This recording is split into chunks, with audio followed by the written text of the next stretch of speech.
Bismillahirrahmanirrahim. Assalamualaikum warahmatullahi wabarakatuh.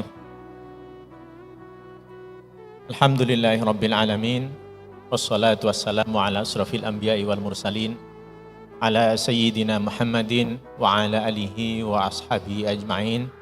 Wa la hawla wa la quwwata illa billahil aliyyil azim.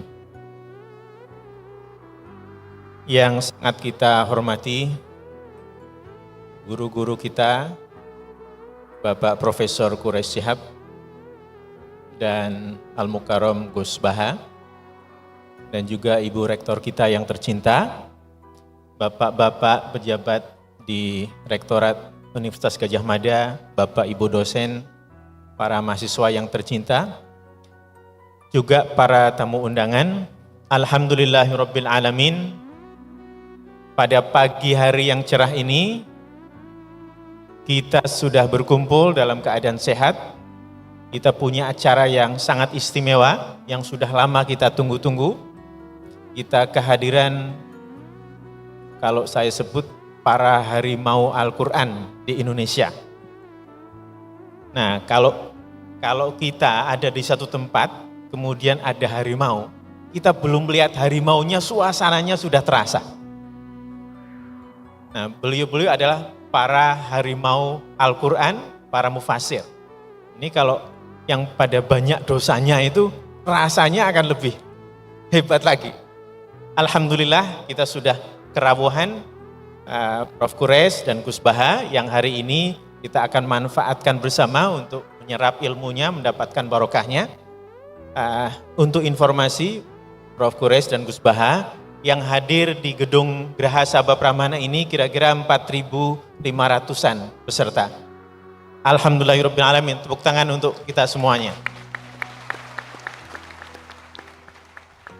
Dan ini jumlah ini sudah dibatasi karena memang jumlah mahasiswa kita di UGM sangat banyak. Jadi beberapa waktu setelah pendaftaran dibuka sudah penuh 4.500 karena untuk satu angkatan saja kita punya 10.000 mahasiswa. Jadi ini Anda-Anda yang hadir pada hari ini sangat beruntung, tetapi acara ini juga disiarkan lewat YouTube sehingga teman-teman, Bapak Ibu yang tidak bisa hadir pada pagi hari ini juga mengikuti lewat kanal YouTube.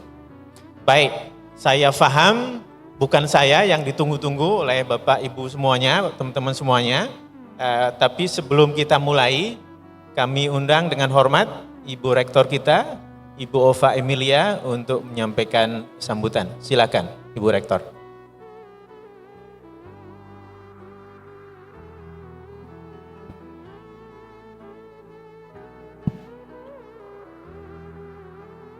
Terima kasih Pak Munjid. Yang terhormat Profesor Dr. Kiai Haji Muhammad Quraish Shihab, MA. Yang terhormat Kiai Haji Ahmad Bahauddin Nur Salim, beken dengan nama Gus Baha. Juga yang saya hormati para pimpinan Majelis Wali Amanat, Senat Akademik, Dewan Guru Besar, para wakil rektor, juga para rektor yang hadir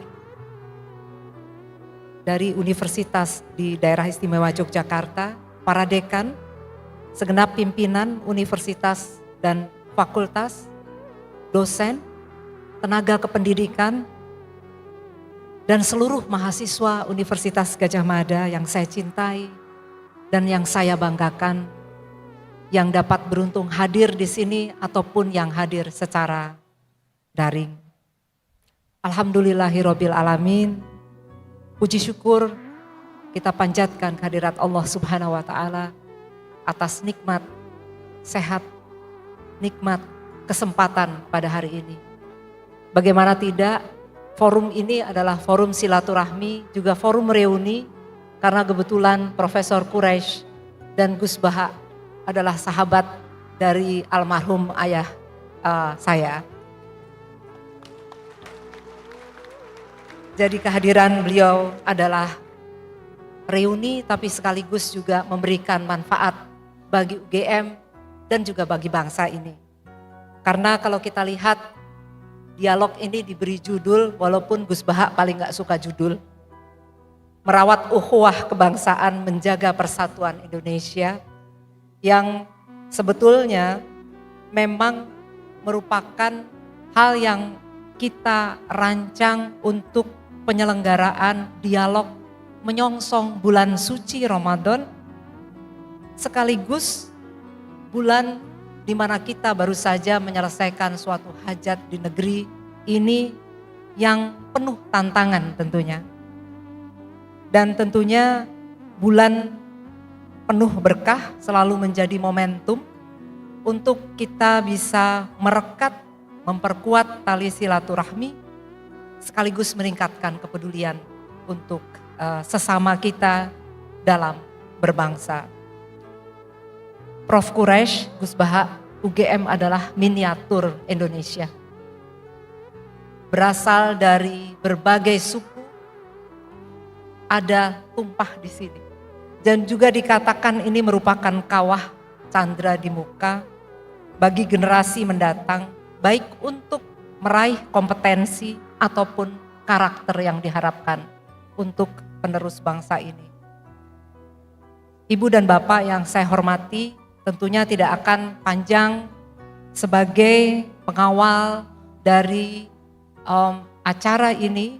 Tentunya kita berharap bahwa apa yang telah kita jalani, mungkin kemarin masih ribut dengan pesta demokrasi, tetapi kita perlu melihat banyak persoalan dan konflik yang mungkin perlu kita tangani ataupun kita sikapi. Perbedaan itu hal yang lumrah. Quran surat Al-Hujurat sudah menunjukkan kepada kita semuanya, dan ini merupakan ujian untuk kita semuanya. Dan melalui dialog ini kami berharap dan insya Allah kita akan perkuat ukhuwah Islamiyah kita, kebangsaan kita dengan semangat pluralisme, inklusif, toleransi dan gotong royong yang merupakan kunci untuk menjaga persatuan dan kesatuan bangsa. Sekali lagi terima kasih Prof. Quraisy, Gus Baha atas hadirnya kersonya ke sini yang saya kira merupakan kebanggaan bagi kita semuanya, bagi UGM dan bangsa Indonesia. Juga terima kasih kepada semua pihak atas kerjasamanya dan juga jerih payahnya. Selamat mengikuti dialog kebangsaan dalam semangat kebersamaan dan persaudaraan. Terima kasih. Wassalamualaikum warahmatullahi wabarakatuh. Waalaikumsalam warahmatullahi wabarakatuh. Terima kasih banyak Ibu Rektor yang tercinta. Untuk informasi, ketiga beliau yang duduk di depan adalah orang-orang hebat yang dihubungkan oleh Al-Quran. Jadi bapak dari Ibu Ova adalah seorang ahli Al-Quran, Profesor Zaini Dahlan, dan juga merupakan sahabat dari Prof. Quraisy Shihab dan juga sahabat dari Gus Baha dan ayah beliau. Jadi kalau kita bersama di sini, beliau-beliau bertiga saling dihubungkan oleh Quran dan oleh kecintaan terhadap Quran. Saya panjenengan semua seringkali berkumpul itu rata-rata karena makanan. Kalau ada makanan berhubungan, atau kalau naik sedikit nanti dihubungkan oleh uang. Nah, ini yang juga perlu kita teladani dari para beliau, bagaimana masing-masing pribadi saling dekat, saling mengenal karena ilmu. Kita di UGM adalah lembaga ilmu, mestinya kita juga saling dihubungkan satu sama lain karena ilmu. Judul acara kita pagi hari ini adalah merawat ukhuwah kebangsaan, menjaga persatuan Indonesia. Kita di kampus biasanya kalau ada judul begini, itu yang ada adalah sebaliknya. Jadi kalau kita bikin judul berarti di belakangnya ada masalah. Merawat ukhuwah kebangsaan, berarti ukhuwah kita itu sedang ada masalah. Kenapa kita perlu ngomong menjaga persatuan Indonesia? Nah, kayaknya juga persatuan Indonesianya sedang ada masalah. Terutama karena kita habis pemilu. Ada yang jagonya kalah, ada yang jagonya menang. Yang kalah nggak terima, yang menang juga nggak terima karena dituduh curang. Padahal kita sudah mau Ramadan. Jadi kita berharap nanti dari Pak Kures dan Gus Baha mendekati Ramadan ini bagaimana caranya supaya kita membersihkan hati kita masing-masing dengan mendekatkan diri kepada Al-Quran, kita cerahkan pikiran dan batin, kita dengarkan para beliau menyampaikan kajiannya. Nah, untuk pagi hari ini kami minta dengan hormat Gus Baha untuk memulai, nanti setelah itu akan dilanjutkan oleh Pak Kures Shihab. Monggo silahkan Gus Baha. Minta tisu Pak Kures, biasanya butuh tisu, belum ada tisu, bilang panitia.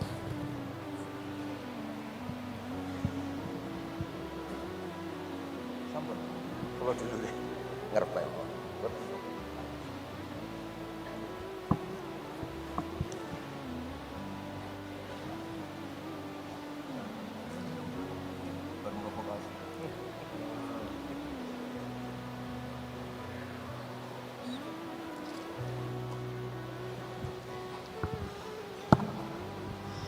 Assalamualaikum warahmatullahi wabarakatuh. Alhamdulillahirabbil alamin wassalatu wassalamu ala asyrofil mursalin sayyidina maulana Muhammadin wa ala alihi wa sahbihi asma'in amma ba'du. Yang sangat saya hormati wonten Abi Profesor Kures Shihab, wonten Bu Aufa, Profesor Aufa, wonten semua orang-orang UGM, semua yang saya hormati, termasuk niki moderator nih Pak Munjid nih. Saya seperti yang dikatakan Bu Ova, saya ini termasuk kiai yang nggak suka kalau ngisi acara dikasih judul, karena itu teror. Teror juga mendikte. Saya berkali-kali bilang itu ibarat saya ini dokter jantung, ngerti pasien saya itu bahaya karena punya penyakit jantung. Tapi pasiennya tanya cara ngobati jerawat.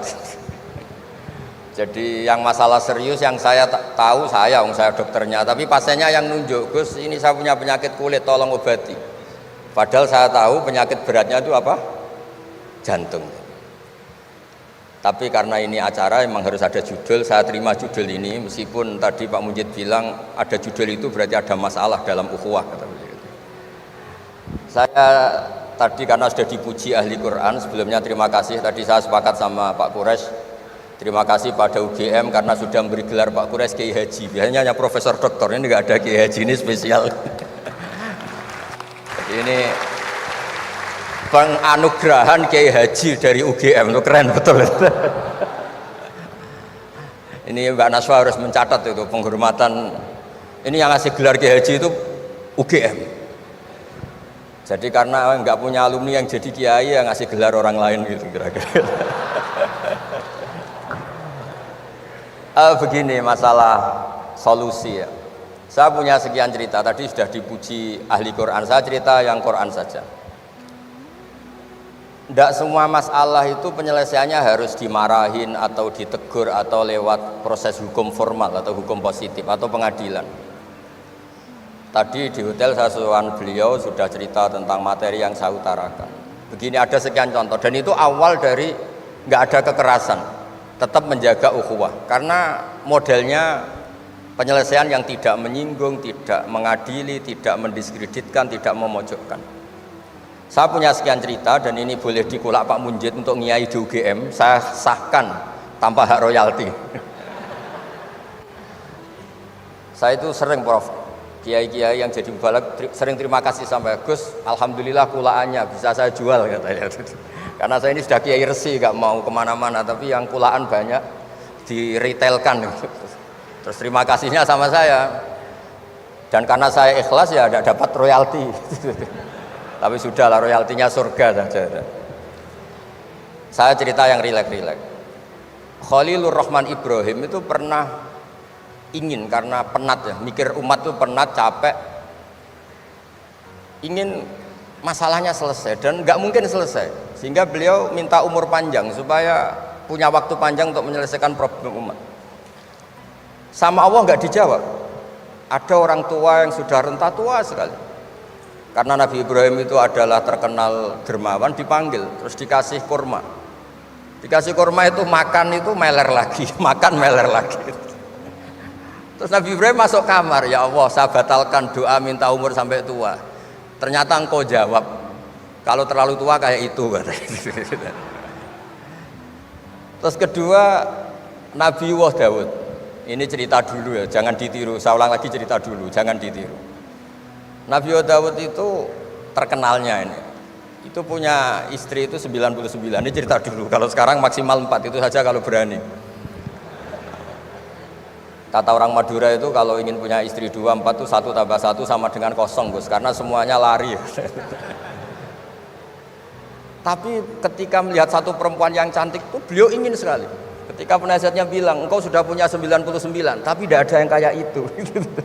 Saya masih ingat sama Profesor Jenny ketika nerjemah inna hadza akhi lahu tisu wa tisuna najah itu. Saya tanya sama Prof Jenny, abahnya Bu Ovain.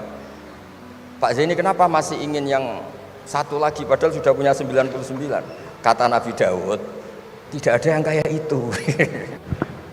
Terus saya guyon sama beliau, berani berargumentasi ini depan Bu Latifah, ya jangan, ini kata Nabi Daud, tidak kata saya. Singkat cerita terus Allah ternyata nggak negur Nabi Daud dengan apalagi mempermalukan, negur depan umum atau di medsos atau yang mempermalukan. Allah bikin drama, yaitu ngutus 2 malaikat. Nabi Daud pas itu raja, 2 malaikat datang tergopoh-gopoh menunjukkan kalau sedang ada masalah yang serius, yang krusial. Nabi Daud sampai kaget, fafazi aminhum, kaget betul Nabi Daud. Tahu-tahu ada orang di depannya terus tanya, kenapa kamu tergopoh-gopoh? Saya ini punya masalah berat ya Nabi Dawud. Apa masalah kamu? Ini saudara saya sudah punya kambing 99, minta saya yang punya kambing hanya 1. Gimana cara jenengan? Oh kamu udah adil, kamu rakus, dimaki-maki yang punya 99. Sudah ini keputusan final, sudah pulang. Barang setelah pulang, loh itu gue banget kata Nabi Dawud. Enggak ditegur, Allah pakai drama. Jadi masalah sekarang adalah amar ma'ruf nahi mungkar sudah kehilangan seni bikin yang tanpa masalah, yang tidak menimbulkan masalah baru gitu. Jadi intinya itu ada penyelesaian masalah yang tidak harus seperti itu gitu, pakai drama, pakai apalah yang. Terus cerita ketiga, banyak peristiwa-peristiwa sosial. Saya ulang lagi, peristiwa-peristiwa sosial yang penyelesaiannya itu juga agak lewat pengadilan. Ada ayat wa Dawud wa Sulaiman idh yahkumani fil harthi idh nafashat fihi ghanamul qaum. Itu yang diceritakan di beberapa tafsir. Ada cerita unik begini, ada 2 perempuan kakak beradik, sama-sama punya anak, kebetulan sama-sama ganteng. Karena masih kecil itu kan mirip. Saya ulang lagi, karena masih kecil itu mirip. Karena sama-sama Arab, tidak Arab sama Kebumen. Kalau sama Kebumen kan hidungnya beda, sama-sama Arab, bukan sama-sama Arab, sama-sama ganteng. Singkat cerita, yang satu ini dimakan serigala, anaknya yang satu dimakan serigala. Kemudian semuanya mengklaim yang dimakan tuh anak kamu, bukan anak saya, sehingga anak satu ini milik saya. Yang satu bilang ini anak saya yang selamat, yang anak kamu dimakan serigala. Nabi Daud ketika ada pengadilan seperti itu menghukumi yang argumentasinya meyakinkan. Sudah ini milik kamu karena kamu lebih berargumentasi. Setelah keluar, kata Nabi Sulaiman pas itu masih kecil, kalau hakimnya saya, keputusannya tidak seperti itu. Karena Nabi Dawud itu demokratis, saya pokoknya tidak akan keluar dari jalur Quran sebagai pemenuhan, karena saya Profesor Quraisy, Profesor Zain itu orang yang sangat menekuni Quran.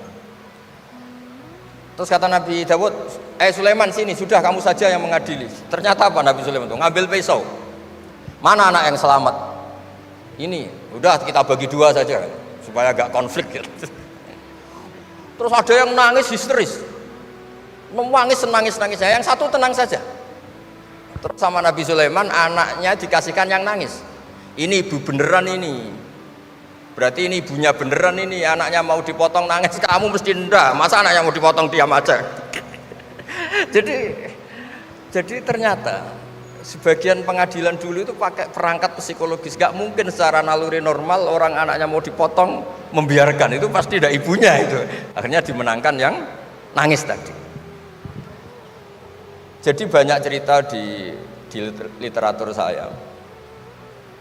itu tidak semua masalah atau kemungkaran atau maksiat atau apa itu diselesaikan pakai cara-cara mempermalukan di depan umum atau pidato berapi-api yang mojokkan sana sih. Cerita saya yang terakhir adalah tentang Rasulullah Muhammad SAW. Itu ada orang yang jenisnya hipersek atau hiper lah. Itu dia mau masuk Islam tuh problemnya karena dilarang zina, dilarang seks bebas. Gaduh di masjid itu. Nabi memang kalau nemuin tamu di masjid karena itu wilayah publik. Nabi tanya, "Loh, kenapa gaduh?" Itu ada pemuda yang ingin masuk Islam tapi yasta'dzinu fi zina. Dia minta izin supaya tetap boleh zina. Nah, kenapa gaduh? Semua sahabat melarang karena itu nggak mungkin. Makanya nggak boleh ketemu jenengan itu. Kata Nabi, "Enggak apa-apa, suruh ketemu saya." Setelah ketemu Rasulullah di depan beliau, "Apa betul kamu pemuda yang ingin masuk Islam tapi minta izin tetap boleh zina?" "Iya ya Rasulullah." Apa jawabannya Nabi itu unik. Atuhibbuhu li ummik pertama. Kamu suka kalau ibu kamu profesinya seperti itu kemudian dinikmati hidung-hidung belang? Enggak Nabi. Kalau ada orang gitu sama ibu saya tak pukul. Atuhibbuhu li bintik. Kamu suka punya putri yang jadi mainannya orang-orang hidung belang? Ya enggak Nabi. Atuhibbuhu li ammatik. Kamu suka kalau itu terjadi di bule kamu? Sampai nyebut sekian orang-orang yang dicintai pemuda itu. Akhirnya pemuda itu, wallahi, demi Allah saya tidak pernah melihat sesuatu seburuk zina, seburuk itu. Dan demi Allah saya tidak akan zina lagi. Jadi logikanya diset oleh Nabi, dan Nabi tidak ngancam neraka, tidak marah, tapi logikanya diatur. Itu pula yang sering digunakan di Quran, sering ada kata kul aro'aitum, ya kan banyak di Quran. Aro'aitum itu orang diajak berpikir bersama.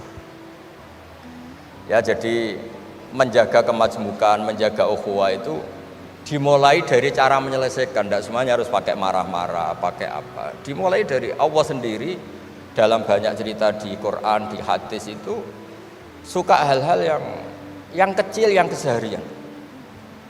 Makanya dulu itu kalau ulama ditanya, saya ini tidak punya uang padahal ingin makan enak. Ij'al idama ka'al ju'a. Ya, lauk paling enak itu satu, yaitu lapar. Kalau kita puasa, makan apa saja enak karena lapar. Orang sudah lupa, ngiranya makan enak itu kalau menunya atau lauknya sesuai selera, itu keliru. Ij'al idama ka'al ju'. Jadikan lauk terbaik adalah lapar.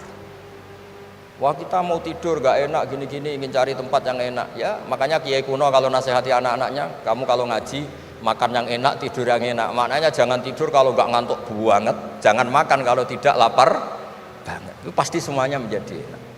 Nah, orang sudah melupakan kearifan begitu, sehingga solusi-solusi yang dibikin ini lompatannya malah kacau, karena sebetulnya itu ndak adatnya Allah. Terus yang terakhir, ini makalah yang saya bawa dari dalam.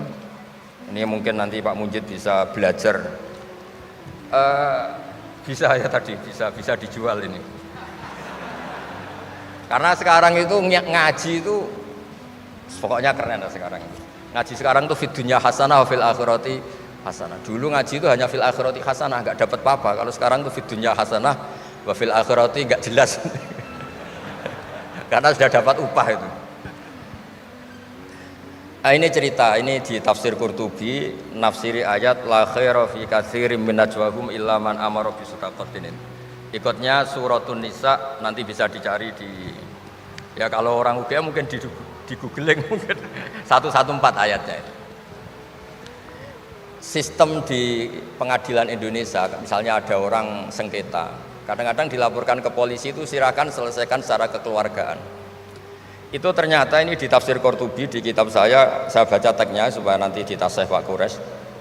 Wa kataba Umaru ila Abi Musa al-Asy'ari radhiyallahu anhu qol rudda al-khusuma hatta yastalihu fa inna faslal qada'i yuristu bainahum ad-dhaghain.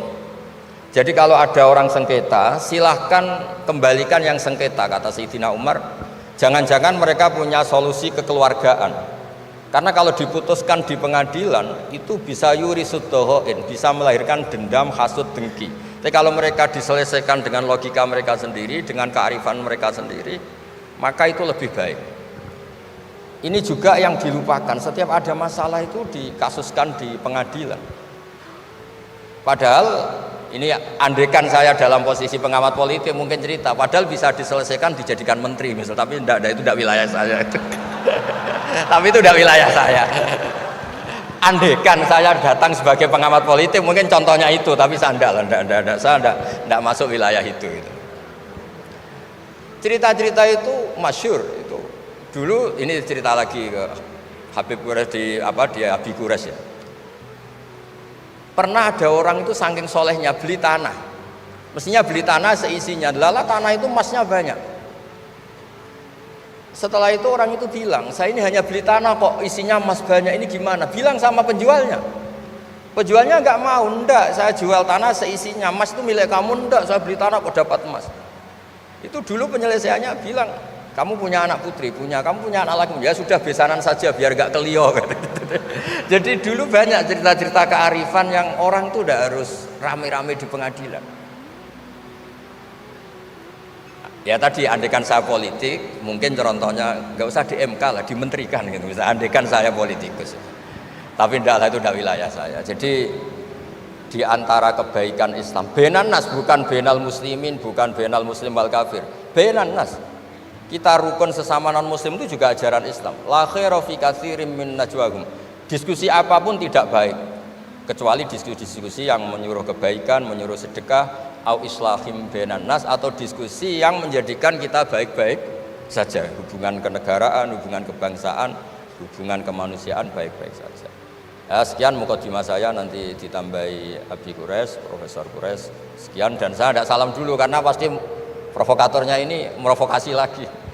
Jadi kalau moderator itu kan bikin sesuatu indah, ini jadi tidak indah. Masa orang sesantun saya dibilang harimau, itu kan kacau. Itu nggak benar itu. Karena kalau di Indonesia, oh ini negara nggak benar, kayak hukum rimba, yang kuat menang. Yang kuat itu kan harimau, wah, jadi masalah kan.